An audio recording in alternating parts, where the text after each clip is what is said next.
Okay, everybody, how you doing out there? Yep, we got Pinky in the house. What's up, Pops? How you doing? We're doing good. We got this thing going on. Right, man. Sounds good. Okay, we got all kinds of people logging on. All right, so just a little quick overview. Let me share this screen real quick. We've got some really fun stuff in store tonight, everybody. So let's talk a little bit about the Nebraska Performing Arts Hall of Fame. Dad, take it away. Hey, the Nebraska Performing Arts Hall of Fame is a somewhat newly formed 501c3 state registered nonprofit in Nebraska. And the basic mission statement is to raise funds for nonprofit organizations for their youth-oriented music programs. However, the way we get there is to recognize Nebraska-based musicians that are significant. They range anywhere from local to regionals to, in many cases, international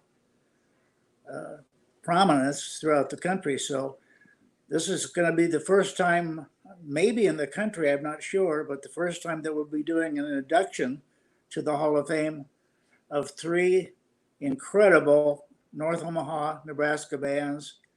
And we've got 5 of their members available coming up soon. And so I'll go ahead and state this now. The 3 bands that we're going to recognize tonight and induct into the Hall of Fame are all interrelated. Many of the members were in all 3 bands. The time frame runs from about 1968 through the early 1980s. And those 3 bands are the Leslie Smith Soul Band, LA Carnival, and Kraken. And we've got 5 of those 5 members of that band going to join us here shortly. And so we want to recognize them and induct them to the Hall of Fame virtually, which is kind of a new deal because of the virus, but that's what we're going to do. So this is an induction of those 3 bands to our Hall of Fame. And the proceeds from that, the show tonight, of which the listening audience or viewing audience can donate, will be going to 2 separate North Omaha foundations. One is the North Star Foundation, which is a very successful after school program. And we're going to be donating a portion of the proceeds to their music youth program. Very cool.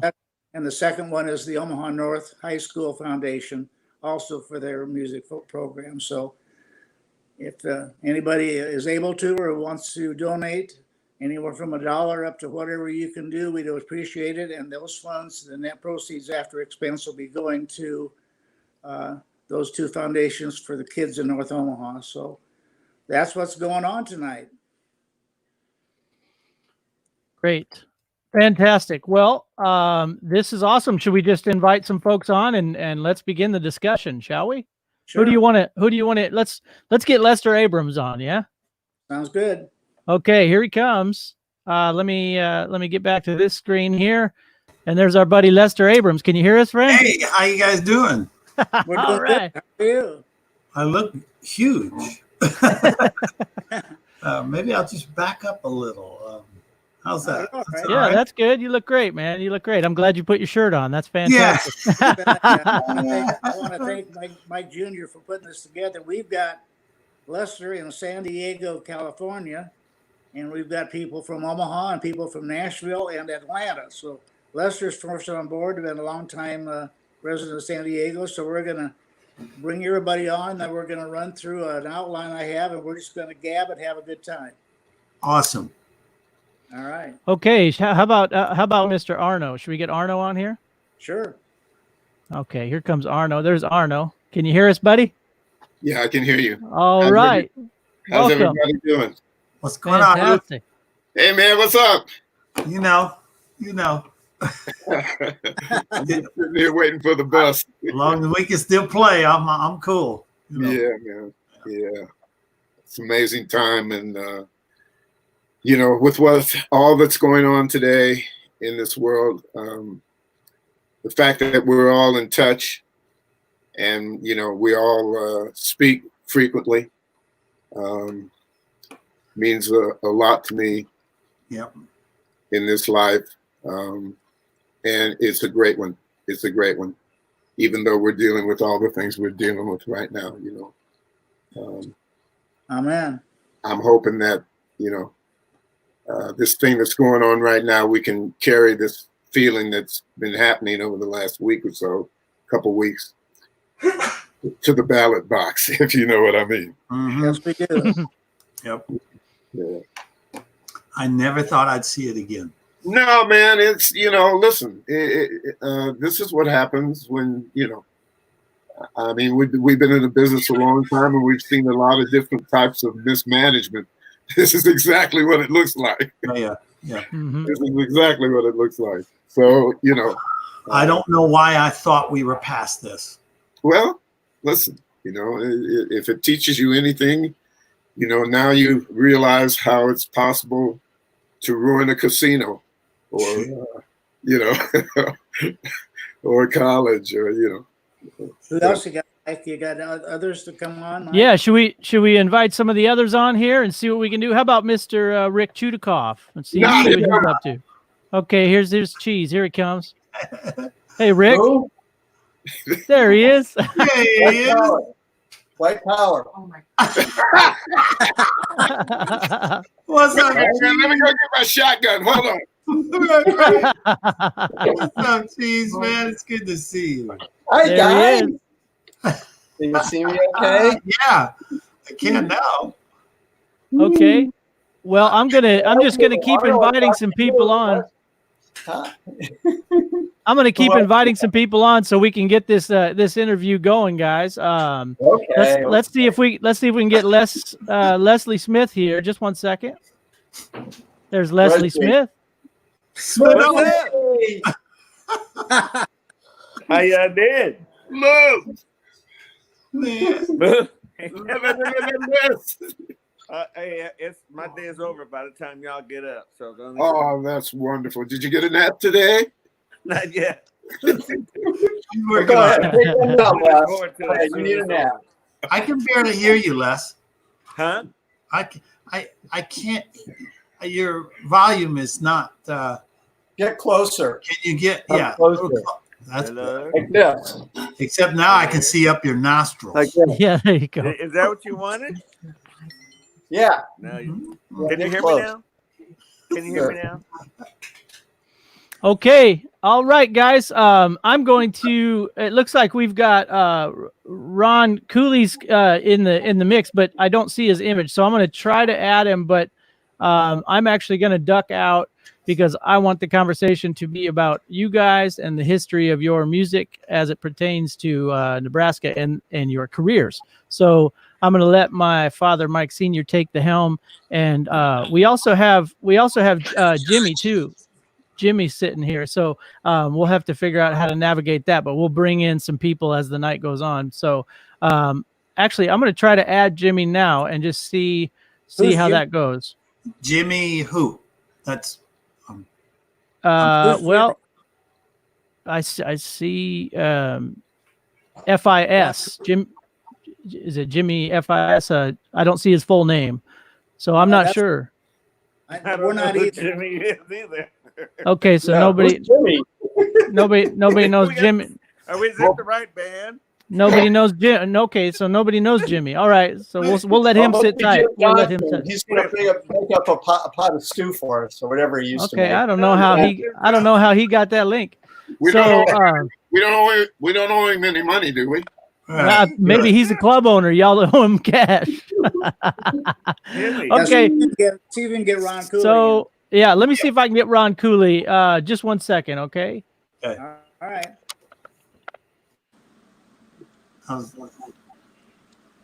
So, Cheese, I heard what you said, you dummy. What? White power, that's so stupid. That's so stupid. Well, wasn't that appropriate at this time? Well, yeah, I guess so, but no. Well, Cheese has always embodied, just the Cheese. really wonderful Yeah, Well, it's a beautiful thing. He's a beautiful guy. gee, you look like you should be teaching some philosophy course at some He university. is. I mean, really. He is. That's what I do now. Didn't you know that? His first week. Actually, he looks like he should be dealing in Vegas. He's a dealer. Yeah, cards or Yeah. Give me about 10 seconds. I'm going to. Where's Ron? Come on. Mike Jr. I need help here. You need help. We're God, ready to go here. Where's Ron? where's Ron? I'm giving his phone number to Mike Jr. to see Coolidge. what's going on. Ron Coolidge. Either that or what's his name? Peak. We'll get Peak to come on. What are you talking about? You know, what's his friend? What's his name? Peak? We don't know any of these people. Remember him? That's very funny. That's the There's guy about 30 who seconds matches trying to it get locally over. at Sandy's Escape. What about a Sandy's Escape? Something Peak. What was his first name, Leslie? What was that guy's name? Sandy Who? Jackson. Sandy Jackson. No, talking about the the guy who used to throw matches at Leslie. He was Oh, you're this, talking about Jerry Pleak. what was his first name? Jerry Pleak. Oh, Jerry Pleak. Oh, that was his name. She used Yeah. to throw matches at Yeah. Yeah. Riley Yeah, was Before singing you- or before- later on. Before you were there, Lester. So Oh, okay. I wish you'd have Yeah, been there. that was His the wedding- early days. Really that was early. the early days. And we had Yeah. Sweet Lynn Overholser on drums back then, and he was just, oh my goodness, he was the sweetest guy. Very And he sweet saw guy. you play, and he said, "No, you guys need to play with this guy. I'm going to college." So it's like, thank you, Lynn. I mean it. What a sweet guy. Well, Yeah, once Lester sat in and played, it was like, No, Lester was. he came to one of our gigs though and sat in. Remember, Lester? Yeah, I remember that. And that game. You Yeah. do? It was like the first time we saw Mahavishnu Orchestra. You just you didn't want to play anymore. You just like, oh, here, I Yeah, it was like Steve Gadd came on and like something. And yeah. Well, Ron had a number for him. I tried to call Lynn, but I didn't get an answer. So I don't know seriously? if it's number. Yeah. You Yeah, know, my son, he sat. Mike's calling He now. sat behind Micah in school. She knows Lynn as well. He's in her book. You know, yearbook. Yeah. Lynn Oh, Hogarth. the yearbook? Oh, cool. Oh, that's Yeah. great. Yeah. So he's living in Denver, I guess, or somewhere in that area. Yeah. Was it Denver or Portland? Yeah, I think it was Denver. Ron will know if we can ever get him on. Where'd Ron Oh, go? that's right. That's right. Come on, Mike. Get Ron on. Hey, Ron. What happened? Mike Jr. is calling Ron and I say. So we're yeah. Well, Dad, yeah, you're gonna have to send me his number, Dad. I don't have it. So Ron's not on, so there must be some issues there. So Oh, I man. You just got a send you a gig. message with his phone number. You get a different gig. okay. He's making money. Are you sure he's out of jail? Yeah, right. That's me. So this Oh, yeah, this yeah, that's You Leslie. didn't This mix J- up with- there's Oh, Ron. There's Ron. What the hell Okay. you want to talk about? Here we radio go. for? There he is! There he is. There you I got- go, Ron. I got bumped off somehow. It said I was backstage, and there was no image though. So I had logged All off. and right, logged we're back ready on. That to worked. roll. We got How you doing, man? You're backstage. Good, I was man. backstage too. Did you get any food? I didn't get a basket. Did you get a gift basket from backstage?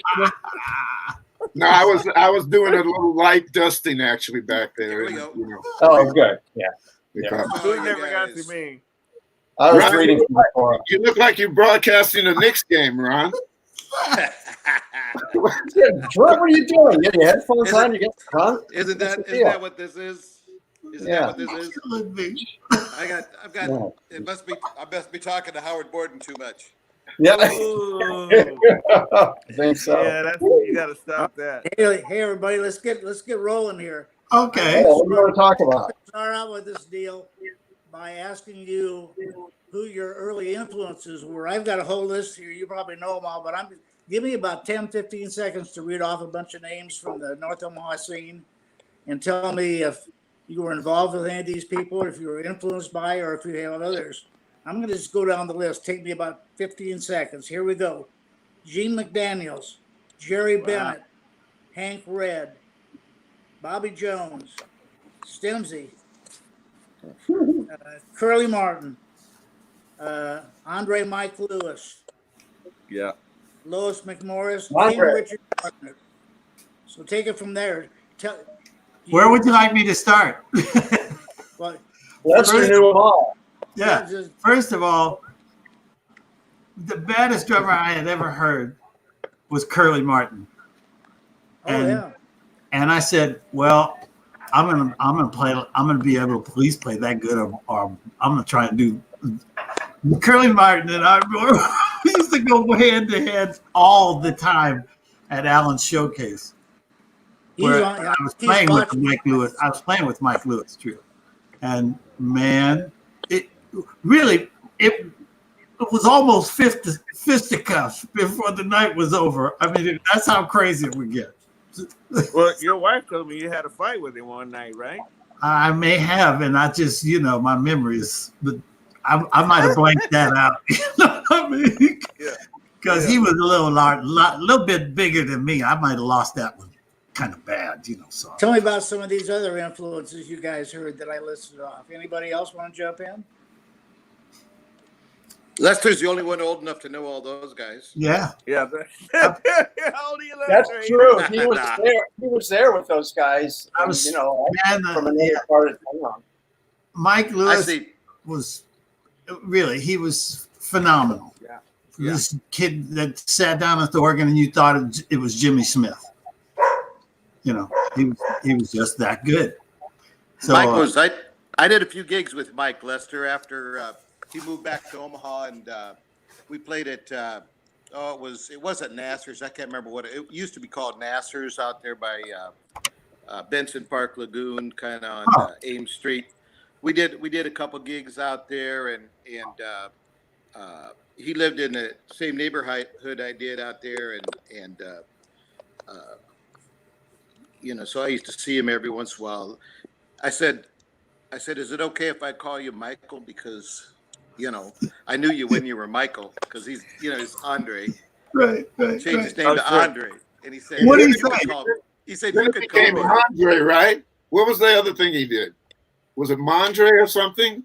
Oh, yeah. Yeah. With the helmet. Remember that? Right. Yeah, we do. Mondre Like- went completely off. Oh yeah.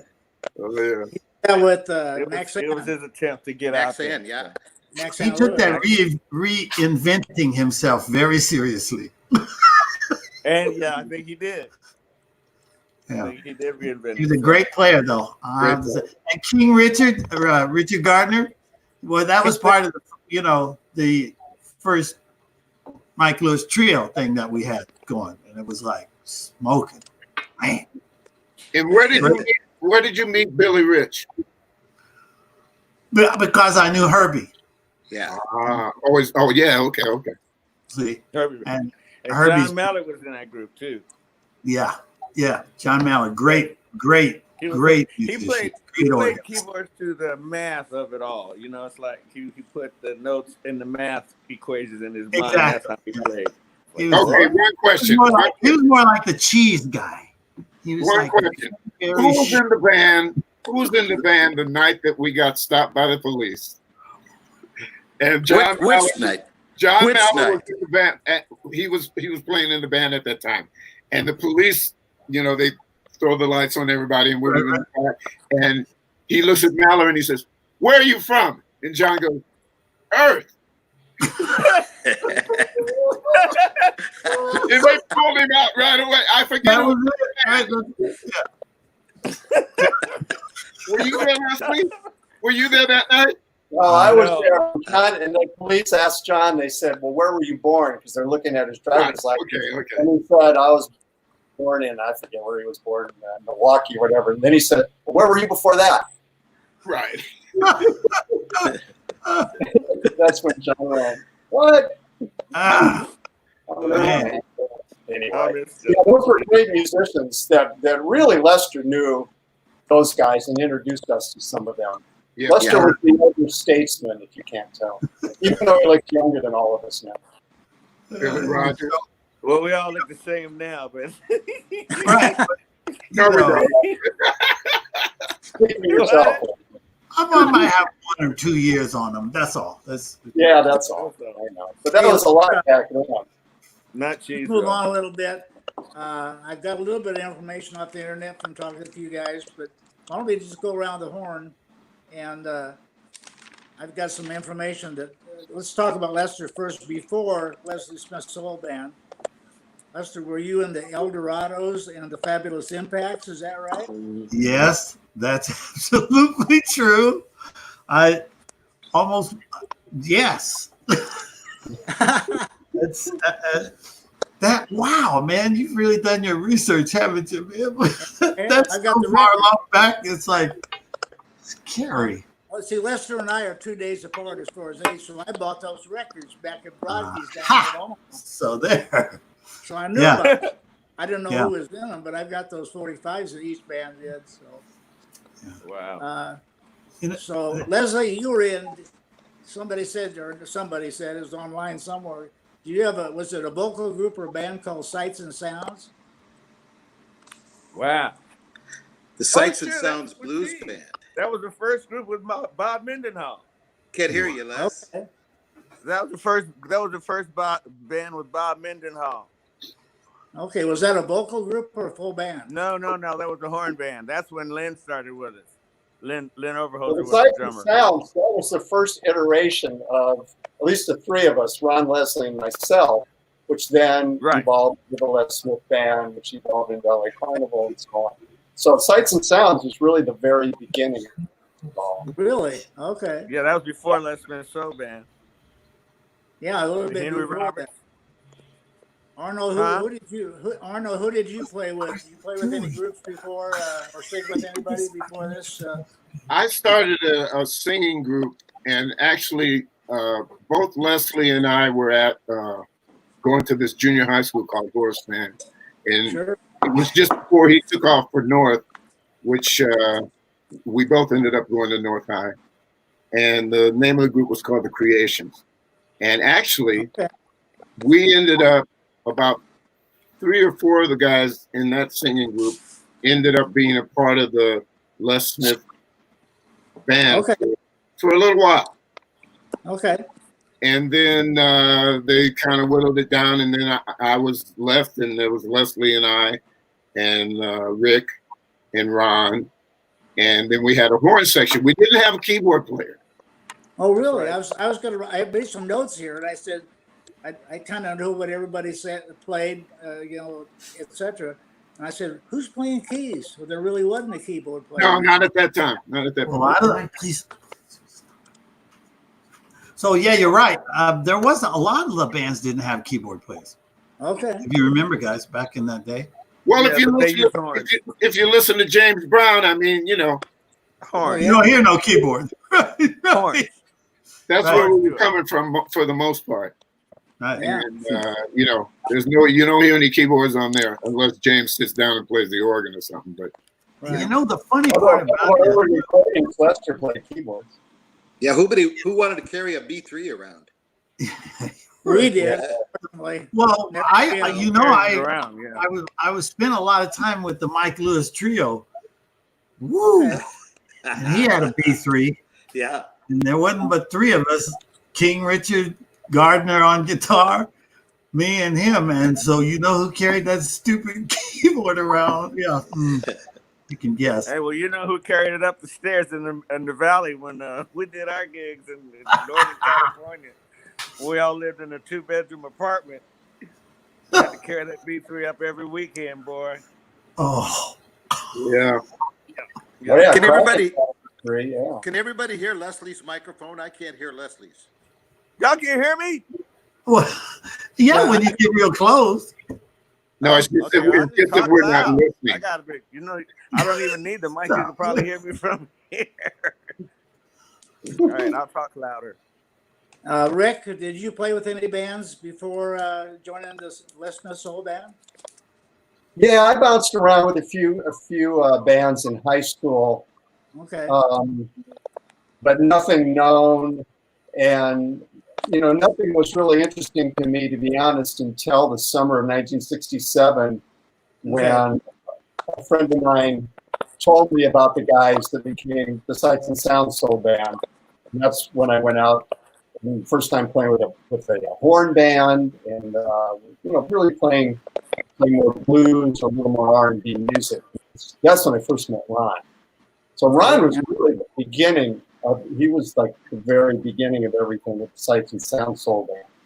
Then Ron, you had a few bands before you joined Les Smith Soul Band. Just one. It was called The Moons.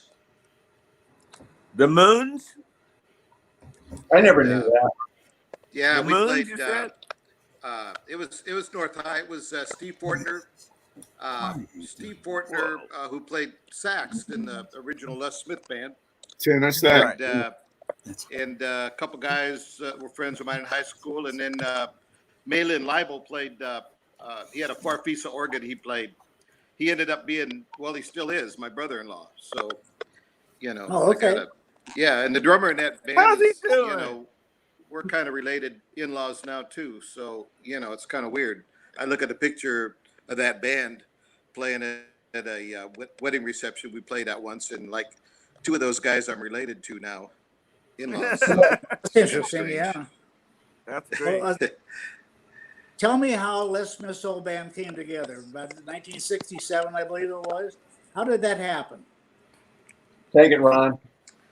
Yeah. Well, it was the Sights and Sounds Blues Band was kind of put together with a couple of horn players out of North High School, Harry Roberts and Bob Mendenhall, and he was a sax player.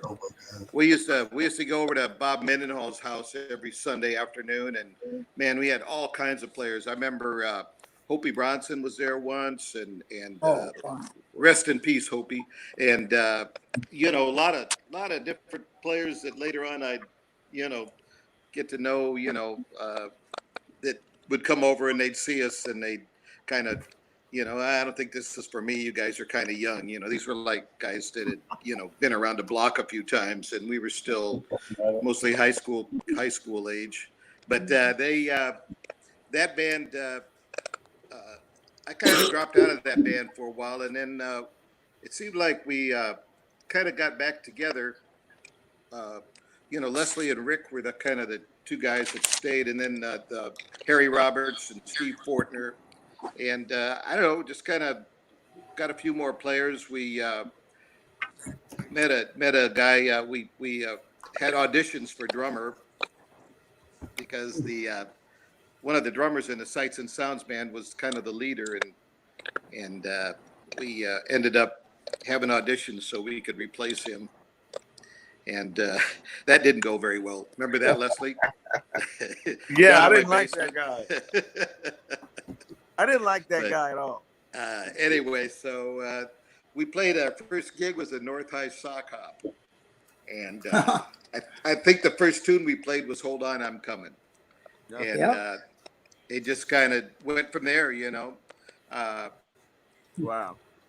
When I saw you guys, the first time I saw you guys was maybe it might have been a North High function or something, and it was the first time I saw you guys, and it was so amazing. And that's when Jim, what's his name, used to introduce you guys. Jim Johnson, the big. It was amazing, man. I'm looking around the room, going, "Wow, look at all these girls," and.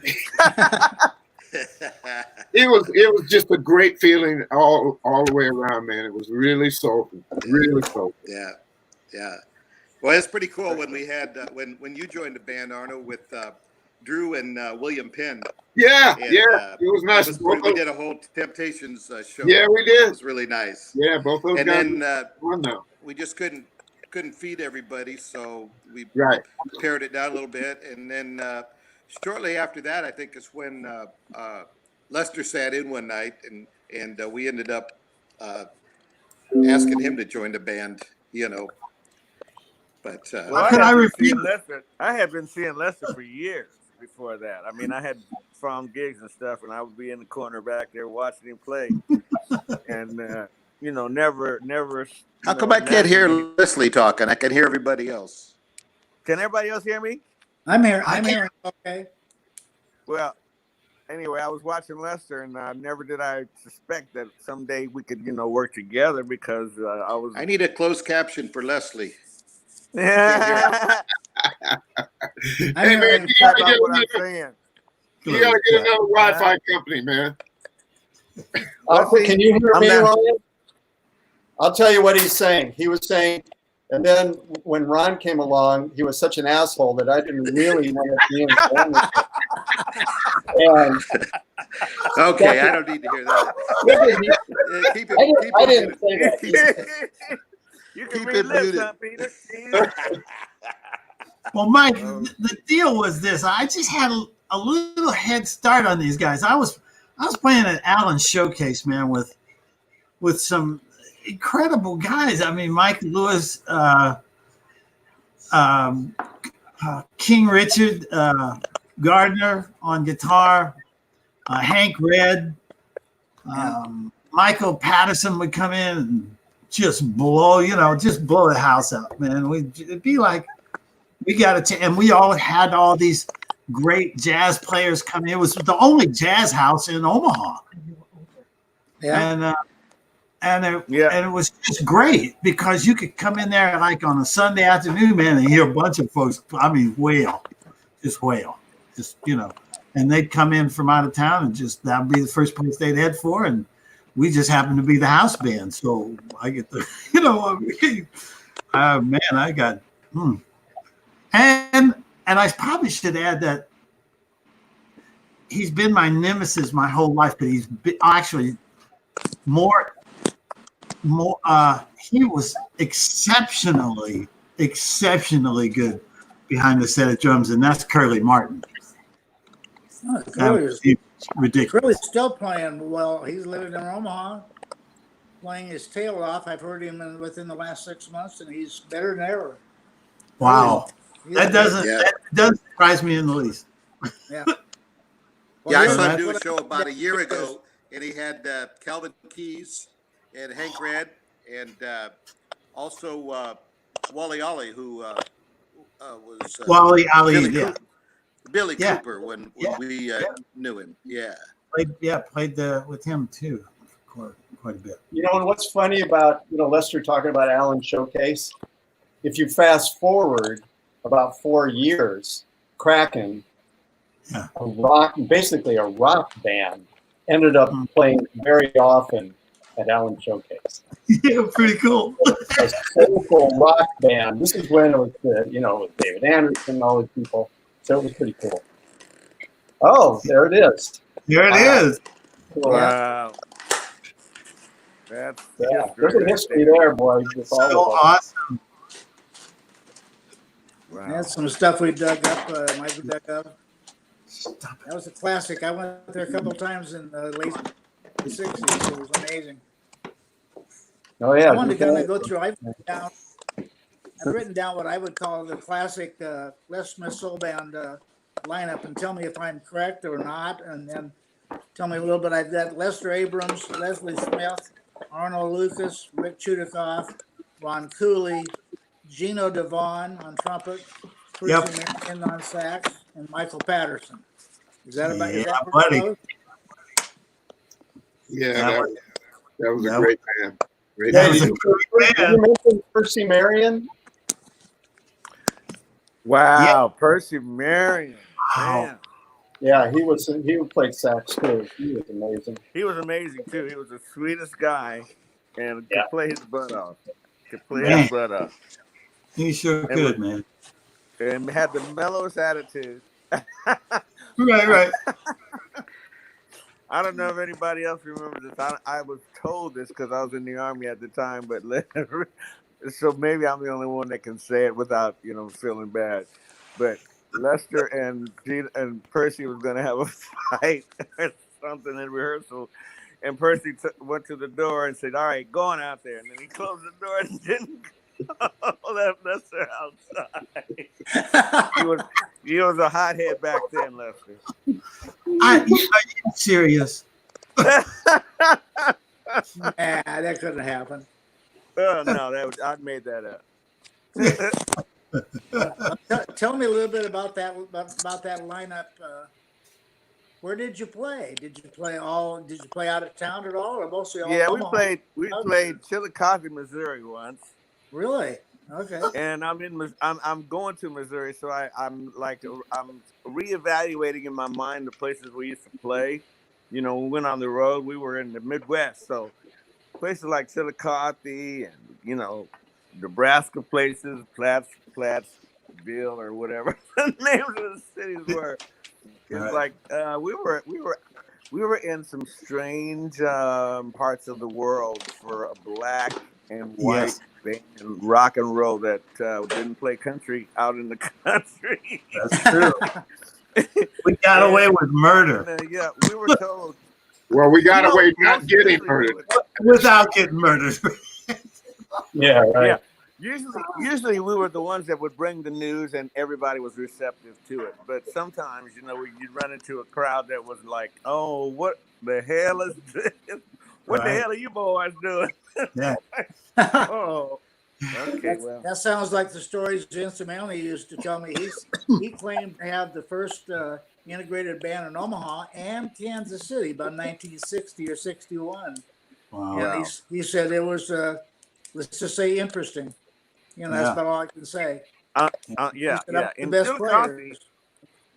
Chudacoff has probably a special meaning Kraken band, because I think that was the night Arno got drunk. Is that the place you drank a 6-pack? Yeah, in about 5 minutes. We were on safe ground mostly, but we went as close as like places like Council Bluffs, which was just over the bridge, and things could get ugly really fast. Yeah, that's why we didn't go a lot. Right, exactly. You know, but really, most of our gigs were in Omaha, and we played like, you know, proms and that kind of stuff, but played very, very often at Sandy's Escape. And it was really pretty historic because our band was really the first band to bring together the white and the black youth outside of the schools. And it formed both new friendships and formed a lot of fights. And romances. It was pretty heavy. It was a pretty amazing thing, and it would be packed at Sandy's Escape. And one of the last nights at Sandy's Escape that I remember was just us playing probably something like We Need Peace and Love or something like that. And all of a sudden, everybody's falling over. I'm looking at the audience, and everybody's just falling over. Just a huge fight broke out between a bunch of white kids and black kids. And We Need Peace and Love? And we're playing We Need Peace and Love. And that night, then it spilled out into the parking lot. Somebody got stabbed, and they closed Sandy's Escape down. And that ended it. That ended that. I wasn't there. Yeah. I wasn't there then. I don't remember. Oh, maybe you weren't. You might have been fighting in the World War II. Yeah, it was World War II. He was over there carrying a gun. Yeah. That's scary. No. Oh, that's right.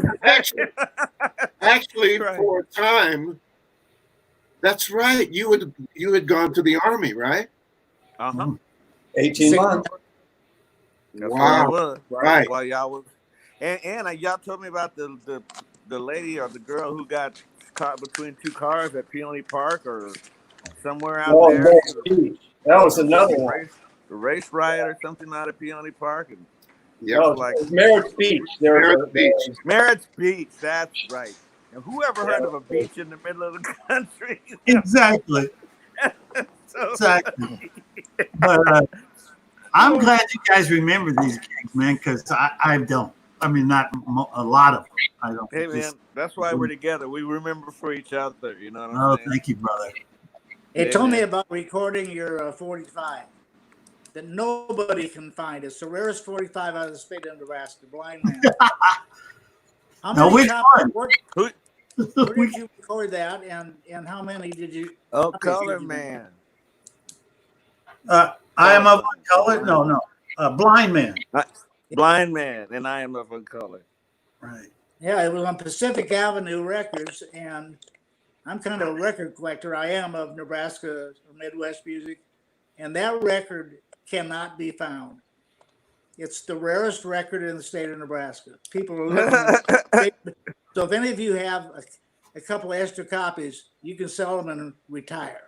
Well, it's all re-released on now. Go to Japan. It's all re-released, Mike. All of it. So you can find it. Japan, you know, you're tempting me to just kind of go upstairs and go take a look around. Well, save one for me. I'll trade you my dog for it. No. Whoa. No, I would not. Where did you record that at? Do you remember? Wasn't that down at Skip's? Skips, yeah. Skip Wilson. Most of the stuff at Skips. What was it? What was the name of that? Where'd Ryan go? Ryan has the best memory. Where'd he go? Yeah. Where's Ron? Ron, he had a gig, I told you. I don't know. He just went over. It was called Pacific Avenue Records, but I don't know what the studio is called. Oh, I know the name of it. I just can't remember. But that was our first recording experience. I know what I can't remember. It's called. What was the name of it? Big Help, jeez. I can't remember. That's a big help. You remember how many copies you made? Because there must not have been many because it's so rare. Highly sought after. Maybe 10. Not many. 10 copies? Well, we all got one. We all got one. Where's Ron? Ron, what was the name of Skip's studio? Hey, I'm back. What's the name of Skip's studio? UPC. UPC, that's it. Yeah. What is Yeah, Skip, I don't know if you guys know it. Skip passed away last year. Oh, I Oh, know. you did? Oh, shoot. I didn't know that. He had cancer and passed away. I think he was in Arizona, living in Arizona. Yeah, I used to see him on Facebook. Oh, boy, I didn't know that. But Mike, just to clarify, about 17 years ago, I think it was, this guy Ethan Elapat, who has a small label called Now and Again Records. He has a passion and he researches. Yeah, go ahead. Yeah. R&B bands from the Midwest, and he found our recordings and he re-released them, and they've been sampled on various records from Janet Jackson to Neo. One thing was used for a Kia commercial with LeBron James. Right. So that music, it was eventually used 40 some years later. Were those songs on the Now and Again label that was come out, I think, like you say, about 16, 17 years ago? Were those all recorded at Skip's studio back then, or was anything? Yeah, those are all the original recordings. Yeah, that's it. Okay. Yeah, because the cover says LA Carnival featuring Leslie Smith Soul Band. So it's kind of that same era. Well, it's a great CD. I bought it back then. It's a great one. It's probably still available online, I think. Yeah, you'll find it. It's a great record. Yeah. So tell me then, let's move on a little bit. So Les Smith goes to the Army in 1969. That was the same time I went in, Les. I went in June of 69. Wow. Where'd you go? And I was on the road for a couple of years before that with the band. Quick story, I think I told Lester or maybe Leslie, I was on a band from Norfolk called the Smoke Ring, and we were an 8-piece horn band, did R&B covers and some blues. And we had a little bit of success with the record. We did some national TV, did bandstand, etc. Nice. Cool. Coming back from Memphis, Tennessee, where we recorded, to our home in Norfolk, somebody booked us into Sandy's Escape. And we had no idea. So we thought we were pretty hot, and we had our little tuxedos with our bell bottoms and our foot ruffled shirts and our hair all poofed up. and the other band on that gig was Les Smith Soul Band. And if you remember right, the bands were staggered, like every 15, like when we take a break, we could go watch the other band, etc. And we went up or down. I don't remember to hear you guys. We damn near quit. We said it was the finest band.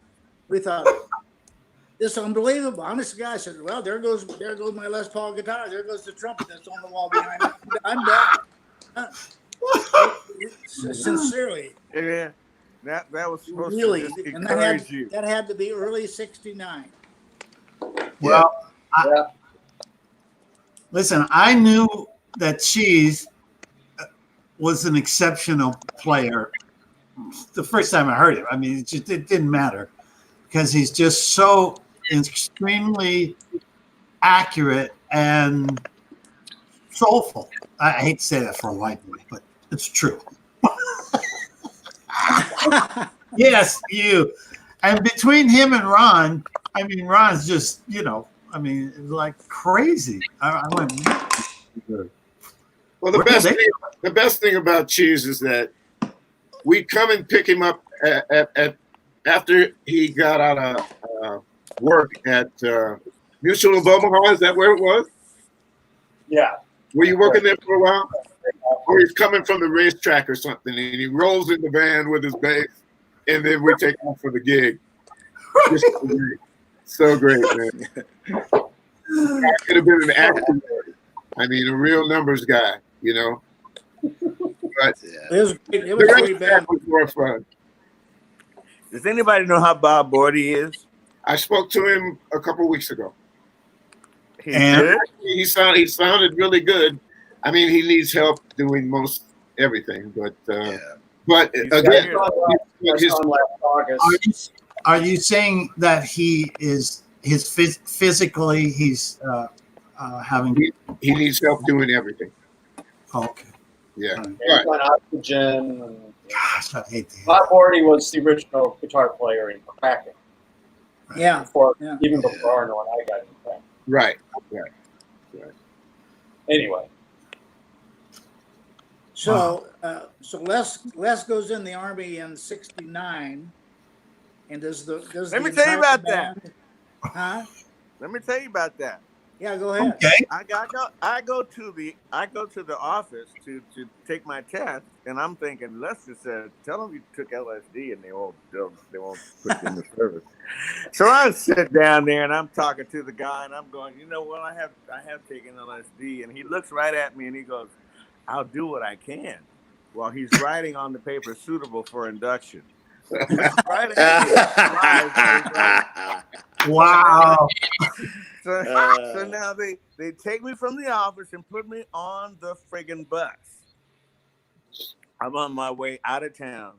Right, because you don't go home, you go straight to the airport. I don't remember who I called, but everybody showed up on the bus. From the band to fans, everybody's watching me cry. I'm sitting on the back of this bus, and all the other guys on the bus are going to the Army, and they see these people come running at and giving me a hug on the back of the bus. Right. I was the only one that got that. I mean, it's like, are you kidding me? Who is this guy? Well, Who is this guy? He thinks he's something. He's nothing Actually, now. He's in the Army. Cheese went up on the plane and got you and brought you out. No, he came on the plane, but I didn't leave. They wouldn't let me go out. They let y'all come on the plane. Everybody came up and gave me a hug. Yeah. In those days, you could still take you could do people up on everything in those days. Walk to the plane with family members and stuff like that. So, yeah, that was tough. Yeah, that was tough. Anyway, now you can go on. You can go on. I had to tell you that though. It's like, what a way to leave town. That's cool. So Les goes to Korea, and I go to Fort Hood, Texas, and we're back in a couple of years. Did the band become LA Carnival right after that? Uh-huh. Yeah, we had to change the name because Leslie was gone. It was a little while before it was changed. Was it? If I remember been right, that long, I think it was a couple months at least. Oh, really? But I think it was. Well, we had to figure out something. We had two names for a while because it was LA Carnival, formerly Les Smith. Oh, right. Yeah. Right? Oh. Yeah. That's good. Okay. So because otherwise nobody know who we were. Right. They just think we're a bunch of guys from LA. A lot of carnival barkers. I remember I knew Percy who I saying, was. I remember Percy. Hey, Beatles. Percy, Oh, that's Percy said, remember Percy said, why do you want to call it L.A. Carnival? And Lester looked at him and said, because that's the name of my favorite city. I remember that. Is that what I said? I don't remember with that. Lester Abrams. That's funny. That is very We were funny. down at Gino's. We were down at Gino's basement. I think we were down at Gino's Lester, basement. did you know, or Yeah. you didn't even know? Huh? What? Those initials. Yeah, no, he didn't even know. Yeah, right. He didn't even know. Yeah, right. Yeah, right. Yeah, right. I think I was clever trying to be clever. You know. That's the funniest thing I heard all day. Oh, that's precious. So let's move a little bit forward. Like I said, we don't have any time constraints, but I want to keep the flow of the chronology going. Okay. So Kraken was formed in Omaha early, but with early members, including a friend of mine that I knew very well was Bugsy Ma. Yeah. And tell me a little bit about the early David Anderson, Bugsy. And then I went to Woodstock for a while, and then came back when Lester rejoined. So tell me a little bit about that. Well, I'll start. It started with David Anderson, Bugsy Ma, Bob Bordy, and G.T. Clinton. And okay, I remember seeing them and just getting blown away while LA Carnival was still playing. And Wesley had come back, LA Carnival. We continued on playing for another, I don't know, year and a half or two or something. And then just people started to disintegrate. And Bugsy Ma got all the way to Woodstock to play with Janis Joplin's band. So they asked Arno and I to join after LA Carnival broke up. Okay. We played Arno, about a year before we left town, maybe. Right. And we went to upstate New York to Woodstock to hopefully record. And with Bugsy Ma producing, which was insane. And he's gone now, so I don't want to besmirch his name too badly. But anyway, it didn't work out. But we stayed there, played places. But eventually the band started to change. Where David Anderson, the drummer and singers, left for the Guru. That's when we called Leslie to come join. We got a different drummer. And eventually, Mike Watts. I mean, I'm skipping over a lot of stuff because otherwise I would talk for about 3 hours. And then we eventually left Woodstock and came west to San Francisco, and we met with Lester. So the history was interesting. How we didn't have Leslie and Lester in the band, and then they rejoined the band. Later as it was Kraken, and Kraken went through a metamorphosis from being really a rock band, like Allman Brothers meets the band meets Traffic. It became more of a contemporary 70s R&B band. Okay, I didn't know that. Yeah. It's true. So did the band go to California then? Was it L.A. or San Francisco? It was L.A., wasn't it? No, San Francisco. San Francisco, okay. Yeah, that's where Leslie had been living. So he encouraged us to come out there. We had kind of been on tour in Texas, and something happened back home where we couldn't go back home.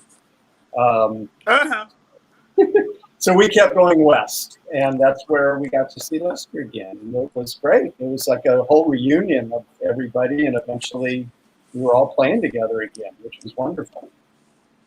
Yeah, it was. Okay. It really was. So then was Lester, were you in Omaha and they called you out, or were you already in California? I don't remember. You were in California. You were in San Francisco already. Right. Okay. Yeah. He was living in San Rafael. Right. Thank you, bro. Because when I started trying to put those pieces together, the time element just gets crazy for me. Uh-huh. That was a long time ago, but you're doing good stuff. That was So a long time anyway, ago. how did it become? I mean, Kraken was a great band. They had almost all, not totally, other than a couple of members. Everybody was originally from Omaha and from the previous bands. Yeah. I have written down, you got 1, 2, 3, 4 albums put out. 1975, 77 again, and then 78 on major labels. Yeah. Polydor, Warner Brothers twice. How did you ever go assemble and get the networking going to get on major labels like that? How did that happen? You know what? I'm gonna just say this before everybody else joins in. Good. One of the things of something like that happening for you is you have to be in the right place. Oh yeah. We were in LA at the time when we approached these record labels, and it was undeniable what the chemistry was on stage. And if you come to see us, you want to see it again. And if they were convinced that they could put it on record, they were all in. I mean, they wanted to be involved in it. So then now the challenge now is to put what you see live on CD and on record, and that's the challenge. I want to say something about that, Mike. That's absolutely true what Les just said. But there's another element that should be added to that, was that there were guys that were very successful producers for these record labels that were blown away by the band, and they wanted to further their career by getting us a deal so that they would come out smelling like a rose. You know, Here. Michael Amardian, Russ Titleman, these guys were, they had already had big hits with people like Carly Simon, and, you know, I mean, people, you know, big artists. They thought we were going to be the next biggest thing, and they wanted to make sure their name was attached to it. That's true. Well, sure. So I mean, they were very, very good producers, and they did a really good job. I'm not sure that they were the best ones for us, but they certainly did a good job. What do you think about that? What? I think if you guys would have been in the age of videos, it would have been a different story. You would have killed it.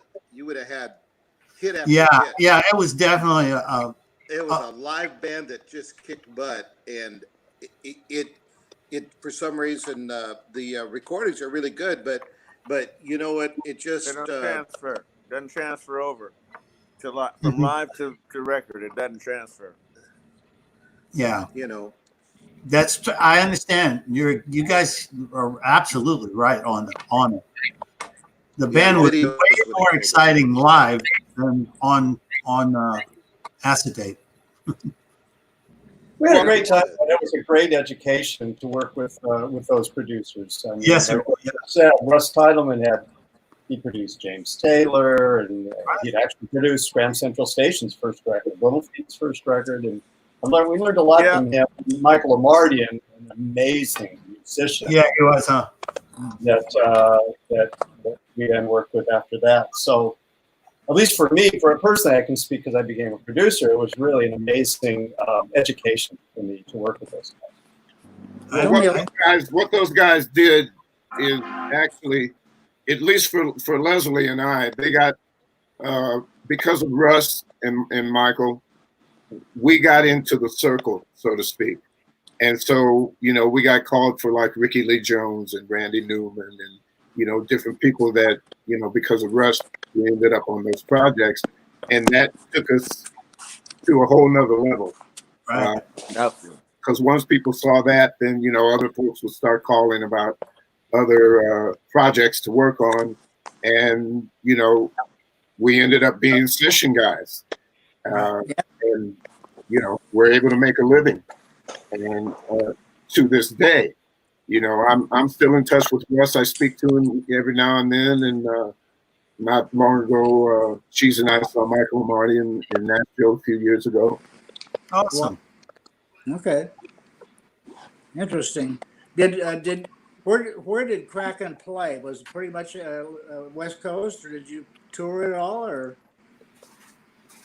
Well, we toured some, yeah, but I mean, the early days, before being signed, obviously we were in Omaha and New York, but then after we got signed, we used to play in San Francisco at a club called The Orphanage. Sometimes we play Yeah. Berkeley, Keystone. There was another Keystone. Where was that? In San Jose or something. You know, there were various clubs that we used to play at when we still lived up in San Francisco area. Yeah, there were three different Keystones. There was one in San Francisco, there was one in Berkeley, and then there was one like near up near San Jose in that area. Yeah. And so we played all of those places, and then we got lucky enough to spend some time with the Doobies and open up for the Doobie Brothers for a while, and that's where Lester got together with Michael, and they ended up writing Minute by Minute. And so, you know, just like Leslie said, you know, kind of being in the right place at the right time, even though it didn't get to the place we were hoping that it would as a group. It was a fun individuals. We all were able to go in different directions and actually, you know, be in the business. Well, those are 4 great albums. I've over the years have picked them up at different places online, and a couple of places in Omaha I had some copies used, and great records. And they ran from like 75 through 78. It looks to me like 4 albums over 3 years. Some incredible stuff, and it's out there. So here's Mike showing a video of I think it might be a Kraken video. Yeah, that's our first reunion after our keyboard player GT had passed away. Right. Yeah, okay. It's really an amazing recording, both visual and sonically. It was just recorded on a handheld camera, and you can actually search it, I think, online. Kraken reunion gig at my place, 1988, I think it is. Yeah. And it's great, and the energy's amazing. It's really an incredible gig. I'm so lucky that we have this documented. It's really great. Wow, look at that. There's got Brian Wright on guitar. Right. Yeah, what happened, the whole story behind that is Bob Bordy, who was playing guitar with us, was in a bad car accident, and we had to get somebody to replace him for a while. And I forget who first knew Brian. He had been playing with Etta James, but he came up and auditioned, and of course we got him in the band right away. And for those who don't know, Brian Ray went on, he's been playing with Paul McCartney for the last 18 years. And that's Jerry Peterson on the horn. Yeah. Wow. Yeah. After everything had ended, obviously we remained great. We still are great friends, and we got to play together. Yeah. Actually, we had gone to see the Average White Band, and Etta James opened up the show, and that's where we saw Brian. Oh, okay. We heard him play, you know, with Etta, and it was just tremendous, you know. Yeah. And then Bob got well. He came back, but we wanted to keep both guitar players. So. Tom Canning. Okay, that's right. Yeah. Yeah, and this particular night, it's amazing. One microphone, only one microphone in the room. And it sounds like she said, it's killing, man. It's really quite good. And everybody sang well, and the vibe was just amazing. It was a great night, really great night. And Peter Burnetta played his "You Know What" off. Yeah, Peter on drums. Yeah. I mean, he was smoking. How did you guys meet Peter? Where'd he come from? He wasn't Omaha, was he? No, Peter's from Jersey. And he would when Kraken first moved to upstate New York, Woodstock area, he actually came up and played with another band, but he would hang out with us. Where Kraken lived, it seemed like it would be a magnet for all the other musicians in the area. They would come one day with us. I don't know if it was the drugs or what, but we had fun. Well, the thing was, it was great because we had like, let's see, Gene Dinwiddie lived there, who was a saxophone player in Paul Butterfield. Sanborn was close to us, although he didn't live there. He was just down the road. And Peter Max lived in the big house in front of us. And like she said, it was just a magnet. And every weekend, of course, Peter would bring whoever he brought. And you know, it was a continuous. I mean, there were so many great musicians up there, and a lot of great writers. Obviously, Dylan and Todd Rundgren, and you know, Jack DeJohnette lived not far from us. It was quite amazing. It was quite amazing.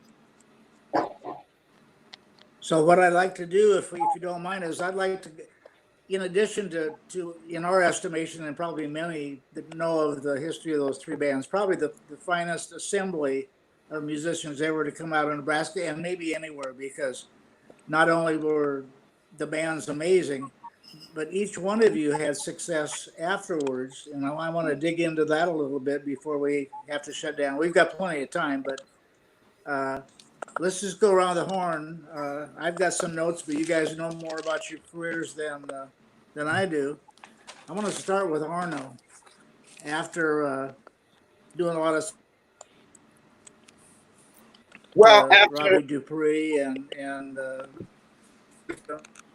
yeah, well, Robbie was a friend of ours, became a really close friend of ours when we were in Woodstock, and remains that way to this day. He's just an amazing songwriter, great guy.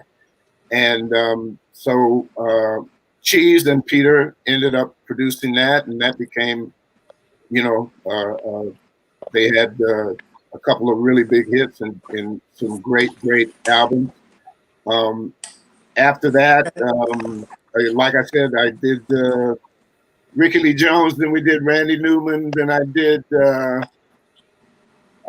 Bette Midler saw me with Ricky Lee Jones, so she hired me. For about the next 10 years, my feet didn't touch the ground. And I went from that to Jackson Browne, and then Don Henley, and after that, I got with Al Jarreau. I was in that band for 6 years. George Duke, you know, a lot of stuff. And in the last 11 years, I spent 4 to 6 months in Japan. I am a percussionist and songwriter for one of the biggest acts in Asia, and that's been amazing. And then I would come back, and the time that I had after that, I'd work with Gladys Knight. So, you know, a lot of different stuff. Wow. Well, I've got a list here. I've got some you didn't mention was maybe Bonnie Raitt, New Edition, Michael Jackson, John Legend, Elefante, Joe Sample, El DeBarge. Yeah. You've been involved in some big time names over the years, and it's so cool that you guys are all Omaha. Yeah. I saw a thing the other night I had forgotten about. Luther's last TV appearance was George Duke called me for this thing, and I went, and it was like Luther and Ron Isley sang this thing together. It was absolutely beautiful. And 6 months after that, he was gone, man. It was wow. That's an incredible career. Leslie, after you guys did a lot of session work, obviously, but then over the years, I picked up your 2 albums that you did, and I think it was 77 and 82. Those are excellent albums. They're both on a national label. Tell me how that happened. Thank you. Yeah. Cheese and Peter were instrumental in that first. They got me the deal here in America, and we did a record. I'm sorry. And then I got another deal with the guy who got me a deal in Japan, and they were pretty receptive over there as well. I've been doing, session work and backgrounds to TV Sex shows. work. I was, Sex work. What? I don't know. I've seen a few of his movies. Actually, it's pretty good. I sang backgrounds for American Idol. I've done, different TV shows. I sang on anything, I've done everything. So it's like I'm retired now, and me and my girl, we're gonna move to a house on the water, and I'm gonna just chill and live and enjoy life. Wow. I have to get surgery. Before I move on to the other one, I'm not sure about this, but tell me if I'm close. Sometime in the maybe 80s or 90s, I'm not sure. There was a band in California that maybe had Lester, Bobby Jones, Stemsy. Is that right? I don't know if Arno was involved. Tell me about that band. That must have been a great band. You know, that it did. We didn't play a lot, but it was a good band. It was a really, really good band, and we just couldn't get booked. We couldn't get any bookings really. So it just it was more for our gratification to be able to play with our good buddies and stuff. That's pretty much the long and short of that one, buddy. Okay, I wasn't sure how long that has to, but that has some great players. Yeah. Wow. Let's move along with Mr. Cooley down here on the bottom left of my screen. Ron Cooley. After Les Smith Soul Band and LA Carnival, Ron, I believe, left the group and went to school. Or is that when you moved to Boston, Ron? Well, I joined a band called Pilot, which was with some that's right. You did Pilot. other Omaha musicians, and we did all original stuff. So we kind of had a house band gig at the Mardi Gras Lounge one summer, and then we went to Guam for 2 months and played there in a hotel, Japanese hotel, and came back and kind of played a lot of clubs. But the band never wanted to do any cover tunes, so we just kind of ended up breaking up. And so I moved to Boston and studied with a guitarist named Mick Goodrick, and who I saw when I was visiting the Kraken guys at the Peter Pan Farms, and went into. I was going to go to their gig. I'd been to their gig a couple nights, and Rick and Arno said, "Well, hey, you ought to go to Joyous Lake because Jack DeJohnette's group's playing there." And so I went to Joyous Lake, and he had 2 guitar players and a bass player. It was drums, bass, and 2 guitars. And he introduced them at the intermission, and it was Mick Goodrick was one of the guitar players who I had been unable to find in Boston because he changed his address. And so I went up and talked to him, and even though I kind of had a gig with Rick had kind of lined me up with this band, Martha Velez and Jerry Moore Blues Band. Is that who it was? Jerry Moore? Martha Velez Band. Yeah. That's who Peter was. Yeah, with some of the guys from Paul Butterfield. I did a couple gigs with them, and I kind of left town suddenly. I kind of left them hanging. But anyway, I went to Boston and spent a year there, and came back. Got to work in a recording studio there a little bit, did some producing and stuff, commercials and things. Moved back to Omaha, and that was about the time that C.W. McCall was getting going. And sure enough, man, we did some records, and one of them became the fastest rising single of all time, which was Convoy. And we were doing a bank commercial, and a month later we were on Don Kirshner's rock concert Midnight Special with C.W. McCall and doing arena shows. And I thought, wow, this is weird. But that's kind of how I just decided to stay in Omaha. You know, I went back to school, got my did a lot of theater work, played in a lot of different groups, got into playing jazz tunes a lot. When I started having hearing problems, Chip Davis said, "Well, look, why don't you do an album? You got a lot of tunes." And so I did an album in 1980, and it worked out okay. I didn't make a lot of money on it, but it kept me involved in music, and I never did get that day job. I just kind of did a lot of teaching and had some college gigs as adjunct faculty, and then the mid, I guess about 86, right after I'd finished up my master's degree in music theory and composition, I started touring with Mannheim Steamroller, and that's what I did until about a year and a half ago.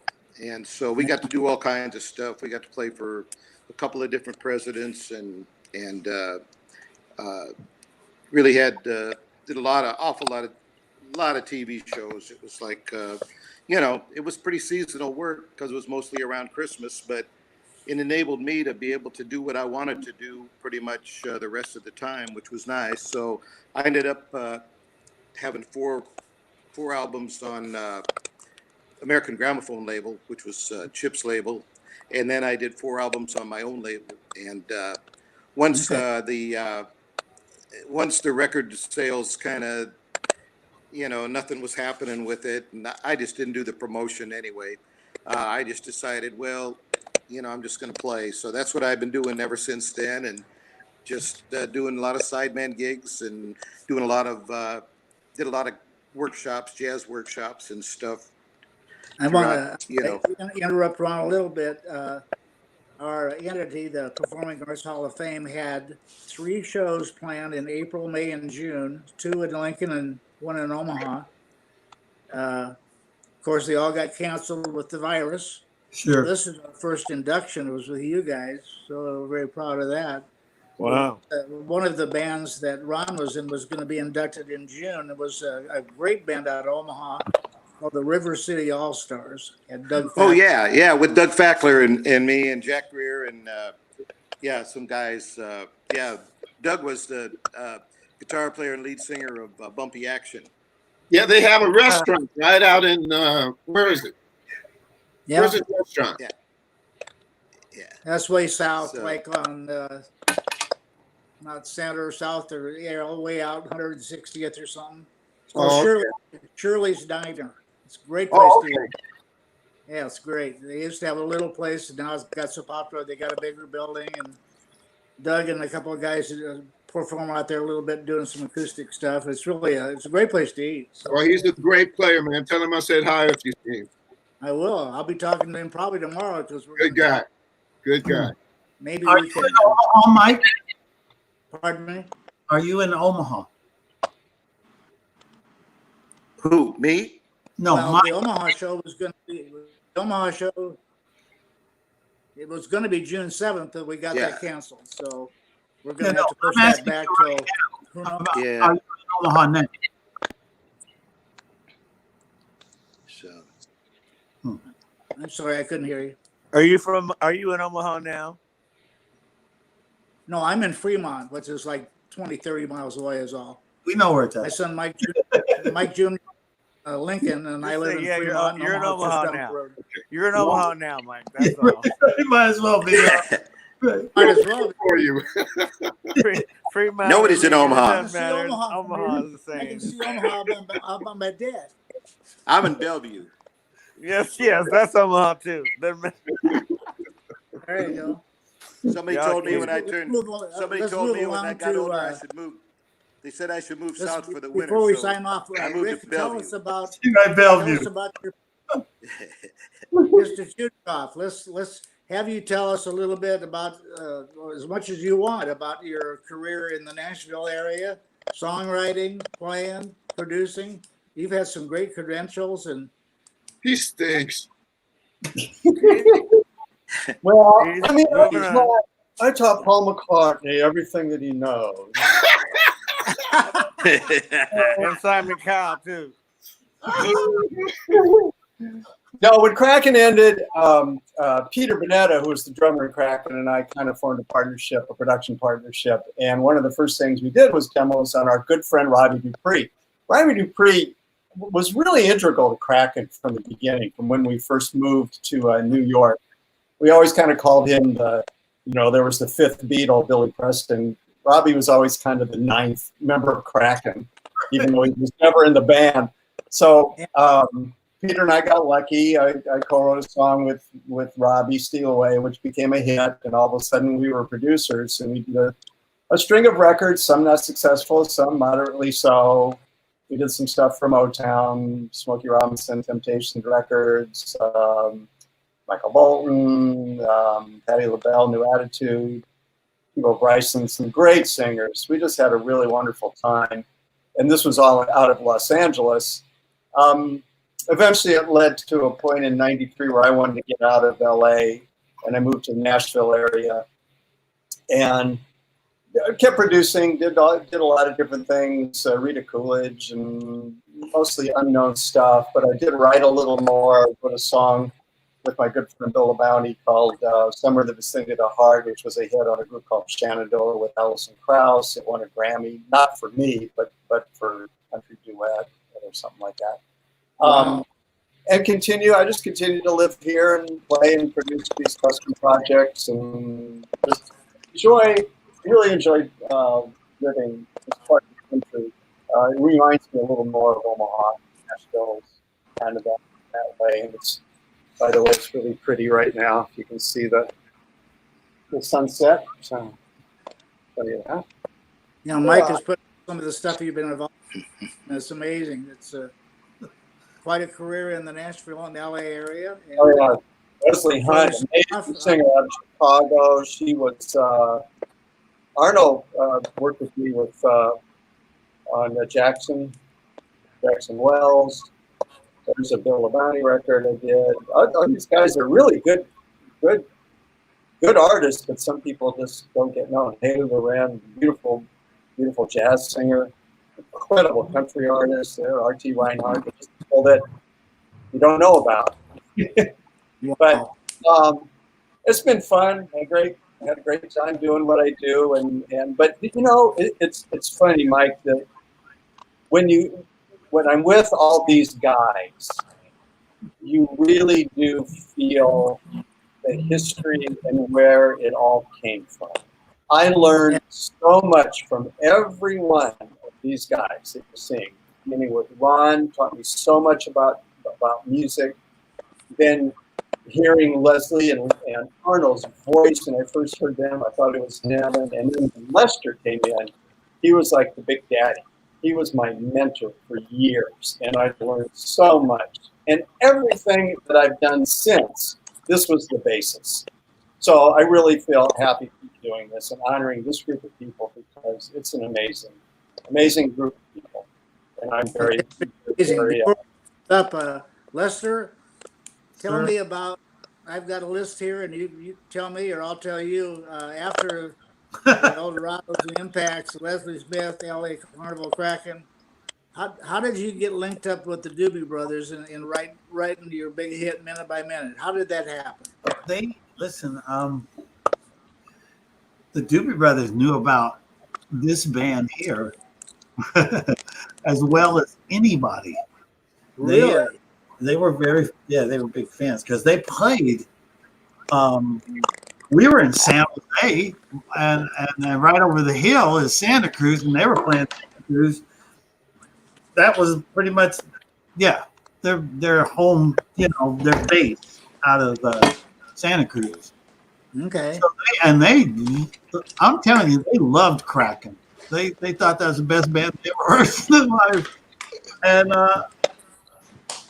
And Michael asked me if I wanted to come down to LA because he had a place down there. I mean, the band was,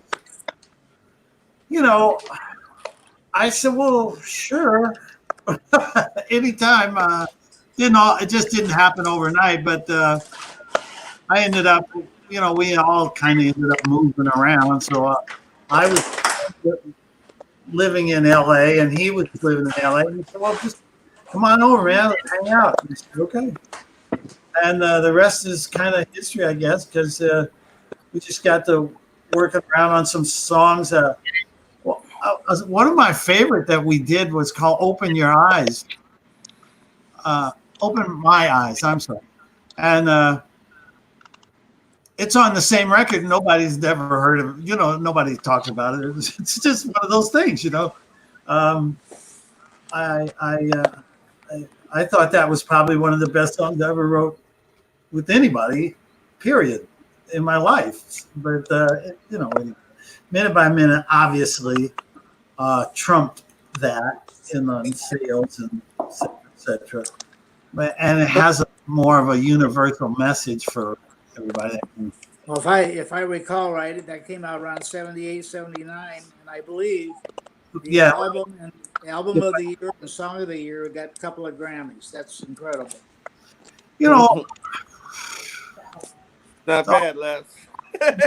I mean, listen, again, I'm going to say Michael McDowell is one of the most talented guys. And listen, obviously, from the guys that are on the screen right now with me, I've been around a hugely talented guys my whole career.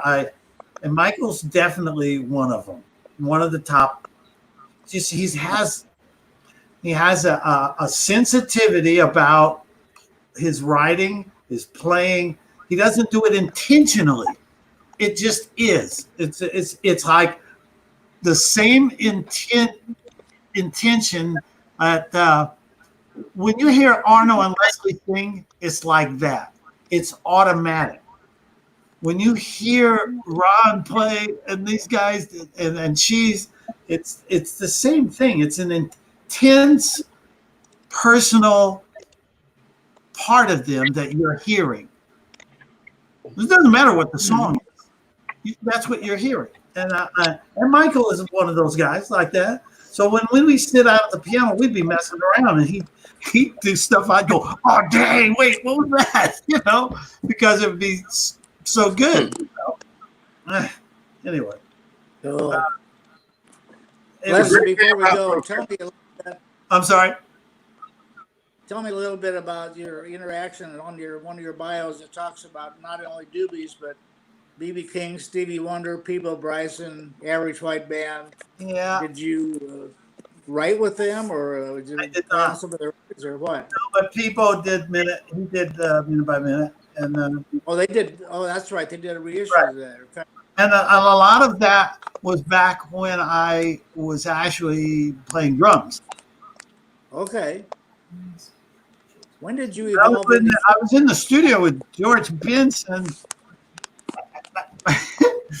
Okay, so George hired me as a writer, and so I'm sitting in the studio while he's working on these incredible pieces, and Quincy Jones is the producer.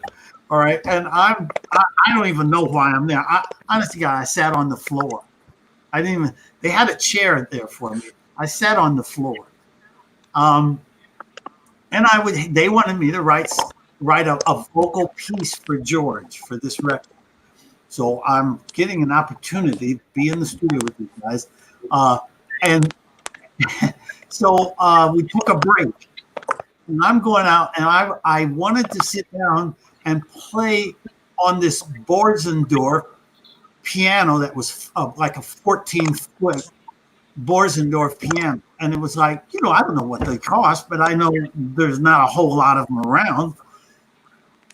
I'm sitting there, and Stevie Wonder decides to just drop in the studio. So now he comes out and sits down next to me on the piano, and now I have Quincy Jones, Stevie Wonder, and me at the piano. And let me tell you something, I just about crap my pants. That's the long and short of that story.